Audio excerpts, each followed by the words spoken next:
Hey, it's me, NT, and today I want to let you know about my top 7 demos from the February 2025 Steam Next Fest, where developers officially release their new demos, often to much acclaim.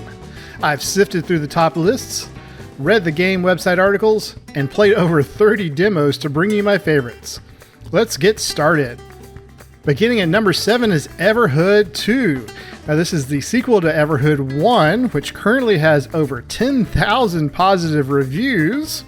It's a mashup of a RPG and a rhythm game. The RPG sections look kind of like the headspace levels in Amori, with you wandering around black environments with different assets pointing the way, although the Steam page does show more varied environments. In the RPG section, there's a bunch of interesting characters and quests. For instance, one of the early ones you have to do is a money changing quest where you get money from one down on his luck, not very intelligent person, trade it at a shady dealer, then go back to the bar, etc. until you can pay off the bouncer at the back of the bar to let you into the next area. Now, when you're wandering around the map and run into an enemy, you begin combat. And the combat looks more like a Guitar Hero or a Friday Night Funkin', but plays more like Undertale, where you have to dodge or absorb the enemy's attacks to the music. Absorbing more notes lets you deal more damage when you attack, and you get a super critical if you absorb the right color notes.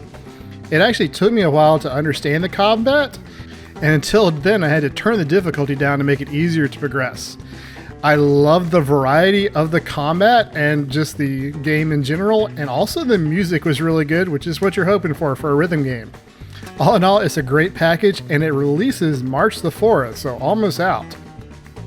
Number 6 is Girls Made Pudding. Now, I almost missed out on this one, but I went back through the trending demos and I saw it and it looked really cool, and it is. It's a combination of a visual novel and a more casual survival game. You play as 2 women driving around a procedurally generated map, picking up ingredients, and encountering different events that require you to use one of your 3 survival resource bars, hunger, brain, and brawn, to clear.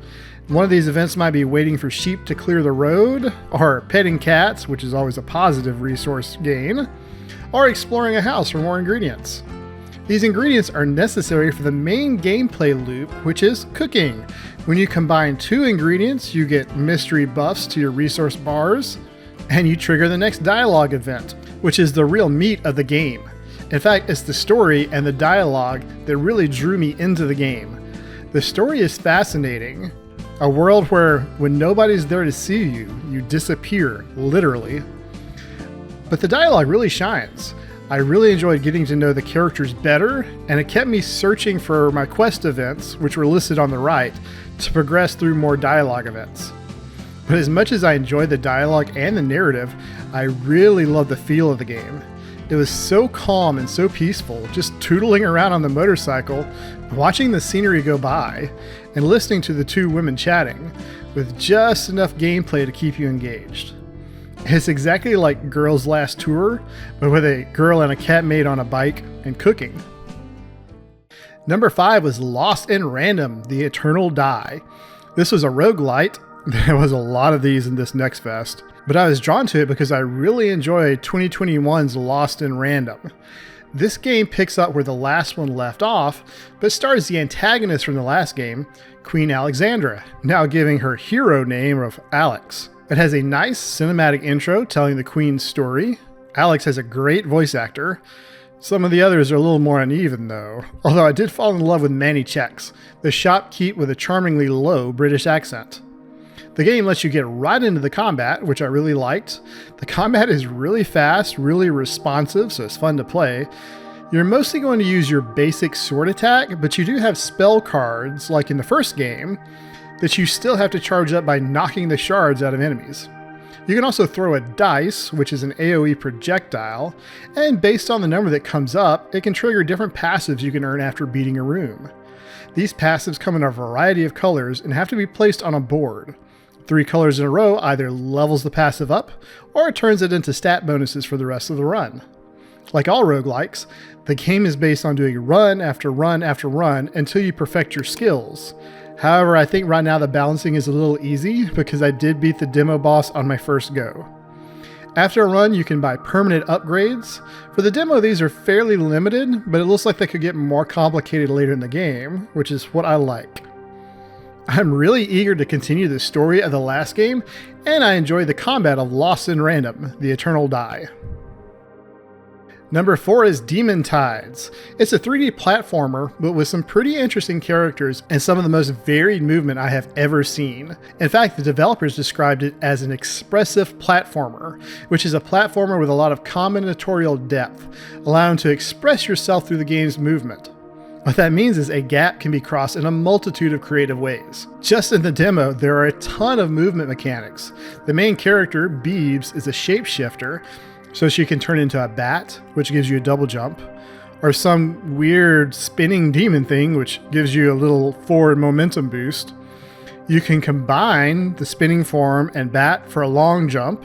You can turn into a snake, which gives you much faster movement and can also be combined with a bat and the spin for extra different attacks. There's even the ability to do a Super Mario 64 triple jump, which allows you to do a high jump. You can collect over 40 unique talismans in the main game that uniquely modify or add to the moveset. The developers mentioned you can get a paraglider, spawn bubbles to float in place, change the spin form into hook shots, and much more. Platforming really feels great on this game, and it's really nice to have all these different options of movement, and you can set your checkpoint wherever you want.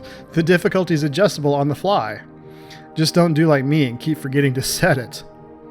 The characters are pretty much caricatures. The main character is a punk rock demon, another demon is a cheerleader, there's a nerd in a barrel, and a stoner celestial being. But despite this, they're all still interesting, and it's entertaining seeing their interactions. As for the punk rock main character, there are so many ways to customize her appearance. You really can make the character you want, as long as you don't want her to smile very often. Okay, now we're into the top 3 with Twisted Tower.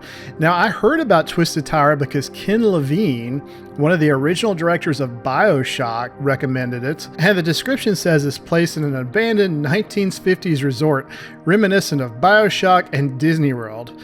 So I had to try it out. After all, I do love me some BioShock, even the less popular entries in the series. The demo begins with a very confused protagonist running around at the behest of a mysterious man who built his own world inside a tower. So check the BioShock vibes. The demo also nails the atmosphere. Twisted Tower is an amusement park that plays with your perception of horror.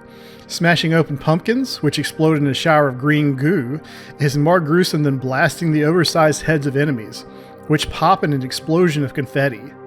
The denizens of Twisted Tower look like some mutated fusion between mascots and real people, like they're slowly becoming one with the suit. It sounds like something from a body horror game, but there's enough tongue in the cheek to keep me from calling it a true horror game. Like the one hidden NPC whose whole role is to smoke multiple cigarettes at once and unleash a juicy fart when you try to interact with them.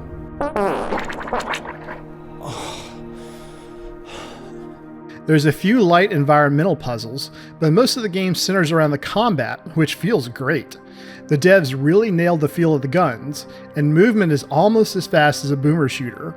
Unfortunately, most of the demo's combat consists of arenas that randomly fill up with enemies, but the parts where you're traversing hallways and randomly come upon an enemy are thrilling. My only real disappointment was the lack of plasmids and passes from the original BioShocks. Not only did I love throwing fireballs around and setting decoys, I loved the ability to build craft, say to go all in on melee in one run, buffing my physical with passives until I was one-shotting enemies with my wrench. Twisted Towers is completely lacking in this regard, and while there is a weapon store, oddly enough named Heal Boy, that allows you to upgrade the stats on your weapons and unlock an alternate fire, nothing was particularly interesting or impactful, and certainly didn't allow for different styles of play. Number 2 is Gal Guardians, Servant of the Dark. This is a game from NT Creates, who I know from Mighty Gunvolt, Bloodstained, Curse of the Moon, and Yohane the Parhelion Blaze in the Deep Blue. Man, that's a long name. Comes the next exciting installment in the Gal Guardians series. I haven't played the earlier entries, but I enjoyed this demo so much I might have to go back to them. Servants of the Dark is a fairly standard Metroidvania with a few twists and some outstanding execution. The movement feels great. A Metroidvania is at heart an action platformer, so this is the first thing you have to get right. Combat also works well, and is the first differentiation between this game and most of the other Metroidvanias because you have two characters you can freely switch between, a melee character and a ranged character with a submachine gun. The main drops in the demos were sub-weapons, but they were more interesting because you would get multiple drops of them and some of them could be +1s. I don't know if they're going for more loot stuff, but it was a nice little touch. If one character dies, you can use the other character to literally shove their soul into their body, which I'm sure will be useful in local co-op, which is one of the planned features. The two characters are Kirika and Masha, who are both maids to the Demon Lord. A lot of the story is told as dialogue between the two, and it's fairly interesting to follow along with. The main story is about them trying to resurrect their Demon Lord. Again, nothing groundbreaking, but well executed, with good voice acting. The pixel art is exceptionally well done, and combined with a solid story and good music means there's no shortage of atmosphere for the game, and had me eager to play more. I'm also interested in learning more about the main game's progression system, which I only got hints of during the demo. In addition to all the sub-weapons, you can also get demon relics that act as passives and ability unlocks. I chose this game for my number 2 pick, not because it does things differently, but because of its great execution. Even the save points have a little bit of special magic to them, because you can switch to the other character after sitting down, so the two sisters can have tea together. My most favorite demo is Shape of Dreams, which not only nails the basics, but also borrows from some other genres to expand its gameplay.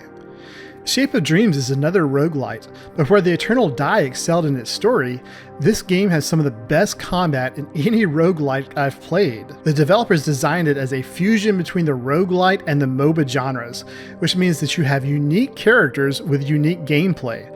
You start off playing as a Dragonkin, a sniper with fire DOTs, but quickly unlock a Masked Knight, which is a melee user with focus on barriers. Each character has a key passive that largely determines their playstyle, but the abilities are the biggest borrow from MOBAs, which are each on a rapid cooldown that keeps you dealing damage, and the combat feels really good. But Shape of Dream also borrows from Diablo 3, as the main reward for clearing a room is a gem you can attach to your abilities. They grant bonuses like extra projectiles or reduced cooldown. This makes build crafting really fun in the game. In addition, you can upgrade abilities by spending currency, letting to grow them like you want during your runs. My favorite was Chomp, an ability that not only dealt damage, but also healed me, and carried me to the third, and possibly final, boss of the demo, Nyx, Queen of the Night, who stomped me as befitting a key boss in a roguelite. You do have constant progression in the form of skill trees that upgrade your stats, but they are fairly expensive, and the benefits are limited to a single character, so you're going to have to decide early who to main. There are 5 characters in the demo, and I was able to unlock 4 of them. Even if they mostly fall between melee versus ranged, just the key passives and starting abilities are going to provide a varied experience. You can face all the challenges solo, or you can play with friends in up to 4-player co-op. Hopefully, some of the characters in the main game will be support, so you can really MOBA it up. The game is lacking a bit on story though. You get a little bit of an intro cinematic, but it's really all about the combat and whatever lore you get from the characters themselves. This was the only demo to keep me playing well after I should have moved on to reviewing another game. Most of the demos I tried to limit to a 15 or 30 minute play session, but I sunk over an hour in and haven't even tried the other 3 characters in the demo. That's why Shape of Dreams is my number 1 pick. I do have 3 more games that didn't make my favorites list, but are good enough to mention. The first one is Rainbreaker, which is yet another roguelite, but reminds me so strongly of Hades that it's worth a mention. There's a big emphasis on characters, with them talking during and between the runs, and a great graffiti art style. It also looks like the story could be pretty interesting. The combat felt good, and I loved throwing my javelin at enemies. And you can get different javelins, which are permanent upgrades. Haste was one of the darlings of the Next Fest, and it received a ton of attention. It has interesting characters and a simple to learn yet difficult to master gameplay style, which is free running very fast while nailing your landings to maintain speed. This was another roguelike, but I wasn't very good at it, so it didn't make my favorites. The last honorable mention was almost one of my top picks, which is Out of Sight, previously called Unseen. You play as a blind girl who can only see through the eyes of her teddy bear, escaping from the adults that have locked her up in an attic bedroom. Feels kind of like little nightmares, especially with adults that are out to get you. The game has great atmosphere, but what really caught my attention was this main mechanic, where you basically place your first-person camera down to make it a third-person camera while you go solve puzzles and push and pull things. So those were my favorite demos from this round of the Steam Next Fest. If you saw any that intrigued you, I'd encourage you to play them soon because they might not be available after the morning of March 3rd. Last Next Fest, I downloaded the Windblown demo and never got to play it because the license expired as soon as the event was over, and it still hasn't brought their demo back. But if you're watching this in the future, it wouldn't hurt to check and see if the demo for any of these games are still available. Thanks for watching all the way to the end of the video, and if you liked what you've seen, would you do me a favor and subscribe to me? I'm putting out new videos every week, and I'd love to tell you about the new games I found. Until next time, bye!